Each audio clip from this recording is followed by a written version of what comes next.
I never thought would ever talk like that. God. I'll never speak to him again. And You should have been on radio. You should have been with your voice. You should have been on the radio.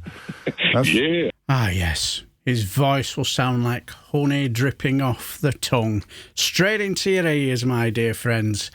An LBC caller who could quite possibly have the best radio voice you'll have ever heard. Not only that, his take on Donald Trump and his cult fans is just as amazing. Wow. You're somebody, man. I have a whole lot of respect for you, dude. I've listened to you for about a year now. Thank you. And I'm just fascinated at your take on things. Personally, I'm from the United States. I've been in Ireland for now 20 years. I have a 18-year-old son. Gosh. And I'm love that I escaped the ridiculousness of that country. And I love my family, but at the same time, I had to leave them there as well. Yeah. And be quite candid, between COVID, the politics, and even pre-Trump, and I'm not talking about all of the mess. I'm just talking about the way the world seemed to go. But as far as her question, your producer asked me, what does Trump want? Yeah. He wants a white America, dude. He wants a 1971 television show with Gilligan and the Skipper and Marianne, and he wants the good black friend, and he wants Chico and the Man, and he wants a quieted down immigration system where everybody's watching TV. This man never read a book. He watched television. And he ate fried chicken. And he looked at Colonel Sanders. He's an idiot. And it's interesting that you guys seem to give him credit for thinking so much. He does not think. He's a salesman and a manipulator. And let's be honest, he's in the field of television. So look what he's already done. Yeah. And he's already manipulated this Abrego to be a criminal in his own country now. So when he does get back, they're going to demonize him even worse. I'm so glad that I escaped that country. I mean, and I'm sorry. A lot of the things that have popped up today fit neatly together, don't they? They seem ridiculous, but so you make the parallels with how WWE has been run over the years, and then he makes the woman who ran it education secretary. So suddenly it's not ridiculous to talk about choreographed fake wrestling as being the sort of motivation for everything he does, and the audience lap it up, and the audience love the violence, and they love the delivery of it, and then the kind of what is not chaos but can look like chaos from the outside. But the white supremacy probably gets a bit overlooked in this. Oh, absolutely. I can tell you very, very briefly, and I don't mean to overtalk you, but there's a little story I'll tell you real quickly. A very good friend of mine who I grew up with in selling in the sales world. I was a salesman for years. This is why I can identify this so well. Yeah. I was on the phone with him about 6 months ago, and he was describing a situation in Walmart where there were two people that were using strollers, and he needs a stroller. And he used the N-word 4 times on the phone with me. This is a New York Jew who's lived in Las Vegas for the last 15 years, who I never thought would ever talk like that. God. I'll never speak to him again.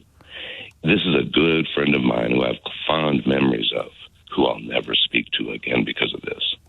This is the reason why I can see the split in the United States. This is a Jewish man whose mother and father would probably freak out for him saying such a thing like that.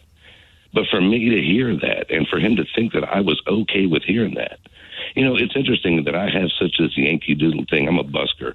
I live on the west of Ireland. I escaped. I sat on a bucket, started singing songs after being a salesman and a liar for a very, very long time. Oh, yeah. And that's why I can identify and you can see Donald what he's Trump doing.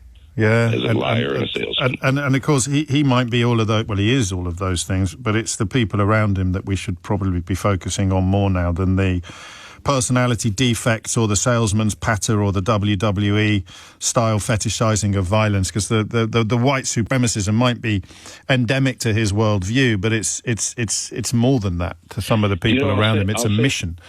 You say WWE twice now, and and I want to jump in there because I remember that friend of mine was a big wrestling fan. They all are. They used to be the WWF, if you remember. Yes, the I do. World Wrestling Federation. Yes. But because they stepped on the World Wildlife We got that mixed up with the pandas, I think, Dan. The pandas complained about it. So they had to call it... Well, that's the difference between entertainment and a federation, isn't it?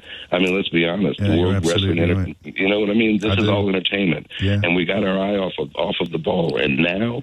look at the people who are paying for this. This is shocking. And before I get off the phone, because I know you'll cut me off quick enough, and I don't blame you, but I as an American, I'm so ashamed of what my country's done, including Gaza, including Sudan, including the rest of the world. People think that I concentrate on Gaza. I'm sorry. I concentrate on all of the world. And there's a sense of inequity. And if we don't concentrate on this inequity, we're going to lose it.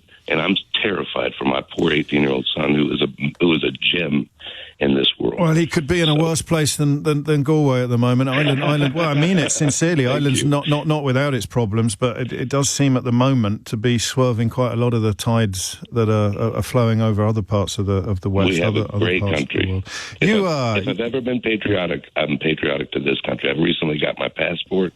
I've been here 20 years. I'm a busker. I sit on the street. I scream. I holler. I sing Bob Dylan and James Taylor and Sam Cooke, and my dog sings along with me, catches a Frisbee. I got no money. I do what I can. You should have been on. You should have been with your voice. You should have been on the radio.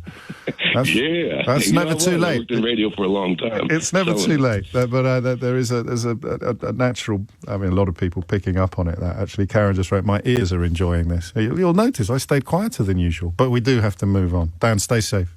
Wasn't his voice absolutely amazing, eh? Smooth and warm, eh? Also, his contribution to the conversation was absolutely amazing as well, wasn't it? His tale about his good friend was quite sad to hear, if I must say so myself. And it just shows sometimes that just when you think you know some people, sometimes you just really don't, do you? But what do you guys think? Best radio voice ever? And if not, who is the best ever radio voice you've ever heard? Let me know down below. Also, have a lovely weekend and hopefully see you in my Friday live stream at 5 p.m. today. You know, where we have a bit of Friday fun and frolics at politics expense, if in a funny way, I suppose. And if I don't, not a problem. Take care, my friends, and see you Monday.